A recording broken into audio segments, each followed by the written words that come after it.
You are currently living within a structured trap, but the doors are unlocked and have been for years. Most people spend their entire lives selling their time in 60-minute increments. They call it a career, they call it security, they call it a good job, but in reality, they are simply renting out their brains to someone who understands a principle they do not, the principle of leverage. If you are working a 9 to 5, you are being paid for your presence, not your output. You are being paid to show up, to sit in a chair, and to be available. This is the fundamental ceiling on your wealth. You only have 24 hours in a day, and you cannot scale your own physical body. You are a linear worker in an exponential world.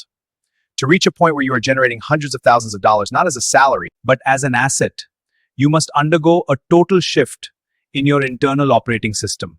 Naval Ravikant's wisdom teaches us that earn with your mind, not your e-time.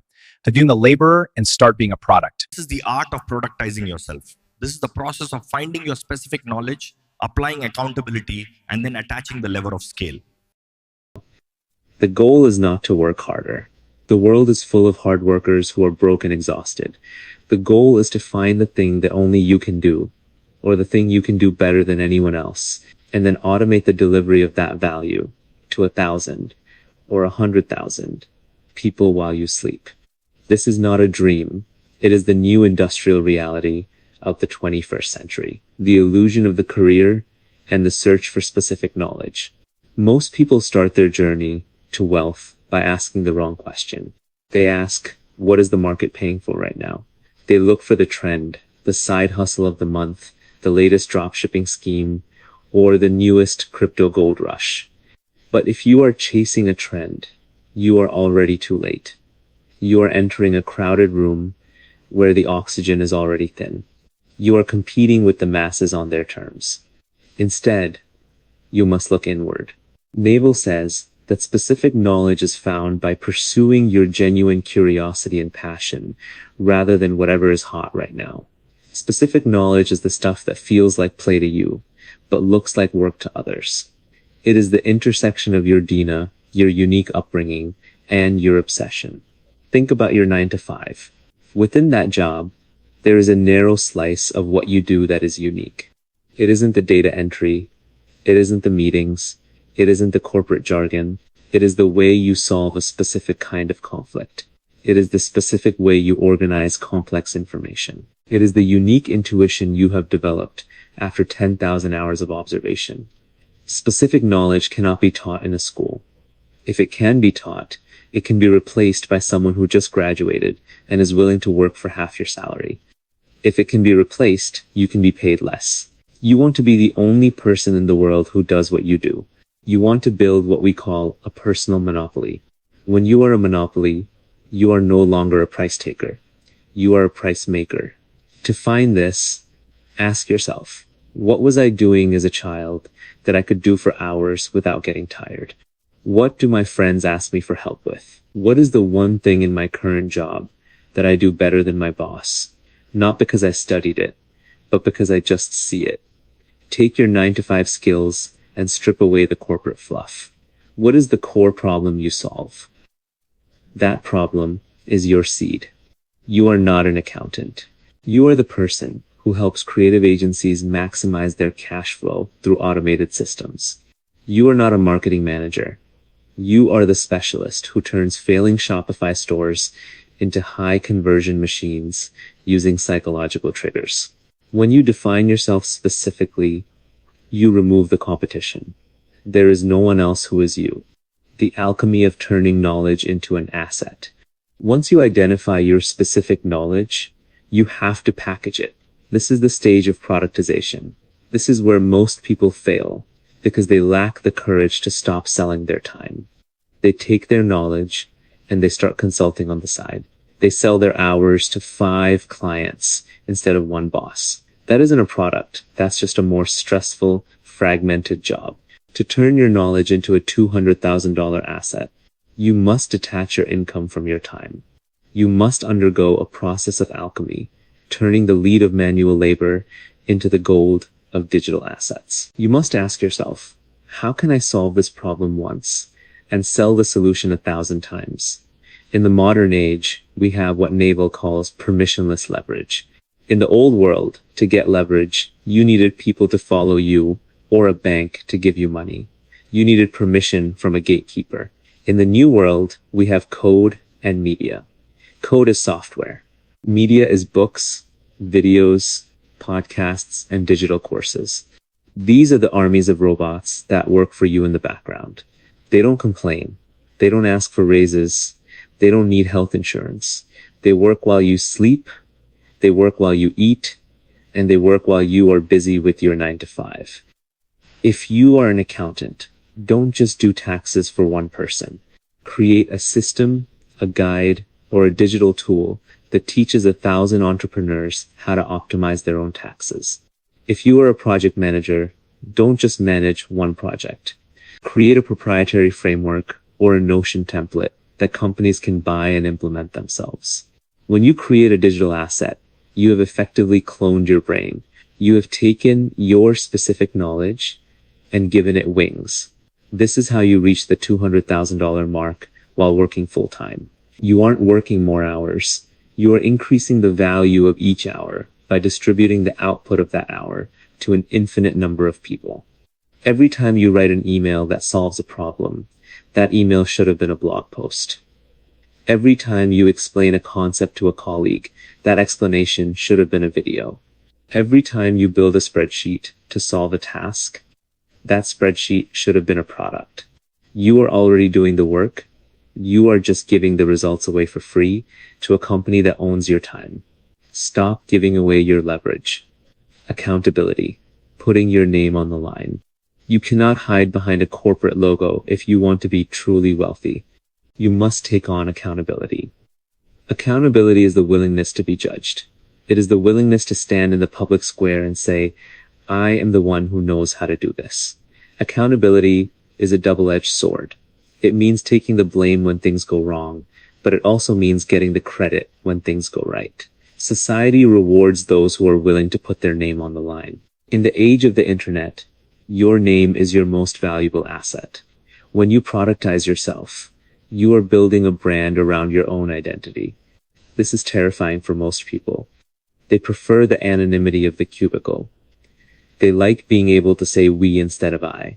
But wealth follows the person who stands up and says, follow me, I know the way.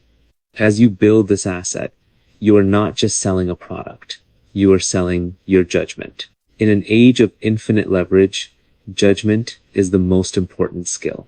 One good decision can make you more money than a year of hard labor. Why? Because when you have leverage, whether it's a large social media following or a software product, the consequences of your decisions are multiplied. If you are a programmer with infinite leverage, one line of code can be worth $1 billion. If you are a writer, one insight can change 1 million lives. If you are a business owner, one strategic pivot can create a fortune. Your job is to cultivate your judgment so that your products are high value. You want to be paid for being right, not for being busy. The world doesn't care how many hours you worked. The world only cares if you solve the problem. If you can solve a $100,000 problem in 5 minutes because of your specific knowledge, you should be paid for the value of the solution, not the 5 minutes it took you to execute it. By taking accountability, you build a reputation.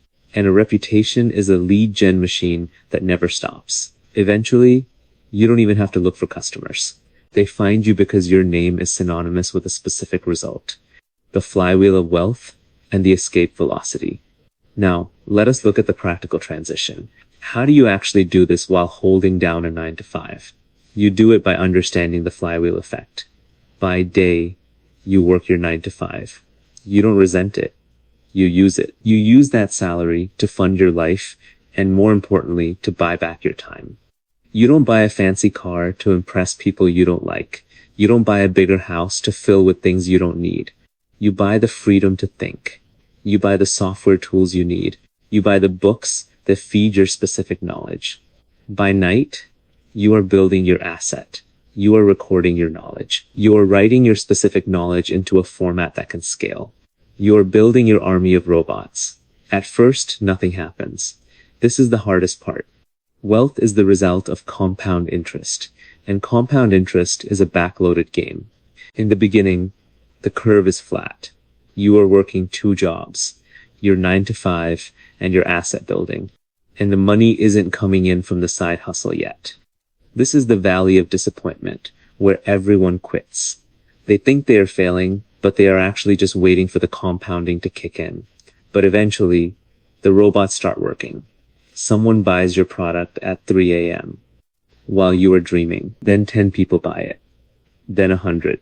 You wake up and see notifications on your phone that people are paying you for something you created months ago. Suddenly, the math of your life changes. You realize that your side hustle, the one based on your unique self, is producing more value in a single hour of leverage time than your job produces in a month of linear time. This is the point of escape velocity. This is when the side hustle stops being a hobby and becomes the asset. This is when you realize that the security of your job was actually a risk, and the risk of your product was actually your security. You are no longer a cog in a machine. You are the machine. You have turned your life into a series of iterated games. You are playing for the long term with people you trust. You are building a reputation.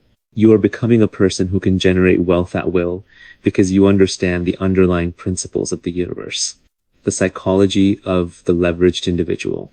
To sustain this growth, you must change your relationship with work. Most of us were raised with the Protestant work ethic, the idea that if you aren't suffering, you aren't working. We feel guilty if we aren't busy. Naval challenges this. He suggests that we should work like lions, not like cows. A cow sits in the field all day, slowly chewing grass. It is always busy, but it achieves very little. A lion, however, waits. It sits in the shade. It observes. It waits for the right moment. And when the moment is right, it sprints. It exerts incredible energy for a short period, makes the kill, and then goes back to resting. To productize yourself, you must learn to work like a lion. Your 9 to 5 is your cow time. It's the steady, slow grazing that keeps you alive. But your asset building requires lion time. It requires deep, focused sprints of creativity where you produce high-quality output that can be leveraged. You must also learn to embrace boredom. In an age of infinite distraction, the person who can sit in a room alone and think clearly is the person who wins.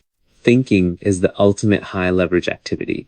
If you can think 10% better than your competition, you will eventually own 90% of the market. This is why Naval advocates for meditation and for clearing your schedule. You cannot build a $200,000 asset if your brain is cluttered with the politics of your office or the latest outrage on social media. You need mental white space to allow your specific knowledge to bubble up to the surface. Wealth is not about having a lot of money. It's about having a lot of options. It's about being able to wake up and say, I can do whatever I want today. Productizing yourself is the only way to achieve that level of sovereignty. The new reality of 2026 and beyond. The world is changing faster than ever. The traditional job is a relic of the industrial age, a time when we needed people to stand on assembly lines and perform repetitive tasks. But we are now in the age of the individual. We are in the age of the leveraged creator. Artificial intelligence is coming for every task that can be codified. If your job can be described in a manual, it will eventually be done by a machine. This sounds scary, but it is actually the greatest opportunity in human history. It means that the robots are finally taking over the cow work, leaving us free to do the lion work. The only things that AI cannot replicate are authenticity, human connection, and specific knowledge. AI can write a generic tax guide, but it cannot write a guide based on your specific experiences, your unique failures, and your personal brand. By productizing yourself, you are making yourself AI-proof. You are leaning into the things that make you human. Stop looking for work. Start looking for leverage. Stop looking for a boss. Start looking for an audience. Stop selling your hours. Start selling your outputs. Be authentic. Be yourself. If you are building something that is a genuine extension of who you are, no one can compete with you. Competition is for those who are trying to be like everyone else. If you are being you, you have no competition. The final blueprint. Let us summarize the path. First, you audit your life to find your specific knowledge. You look for the thing that feels like play to you, but looks like work to others. You ignore the trends and follow your genuine obsessions. Second, you find a way to package that knowledge. You look for the permissionless leverage of media or code. You create a digital product, a software tool, or a content platform that can reach people without you being present. Third, you take accountability. You put your name on your work. You build a personal brand. You become the face of your personal monopoly. Fourth, you use your 9 to 5 as a venture capital fund for your life. You stay lean, you stay focused, and you invest your spare time into the flywheel of compound interest. Fifth, you wait. You resist the urge to quit when the curve is flat. You keep iterating. You keep refining your judgment. You keep making small bets until one of them hits. And finally, you reach escape velocity. You transition from a linear life to an exponential life. You move from a world of how many hours to a world of how good is the idea. The path to $200,000 and eventually much more is not found in a hustle. It is found in a system. It is found in the realization that you are the most valuable asset you will ever own. Free yourself from the 40-hour week. Stop renting out your brain. The door is open, the tools are free, and the leverage is infinite. All you have to do is stop being a worker and start being a product. Productize yourself. Build your monopoly. Own your time. The world doesn't need more employees. The world needs more people who have come alive by doing the thing they were uniquely meant to do. Go build that thing. If you are listening to this and feeling the urge to act, do not start by quitting your job. Start by looking at your next task at work and asking, how could I make this so good that 1,000 people would pay for it? The shift starts in your mind. The wealth follows the shift. Earn with your mind, not your time. The journey to infinite leverage begins now.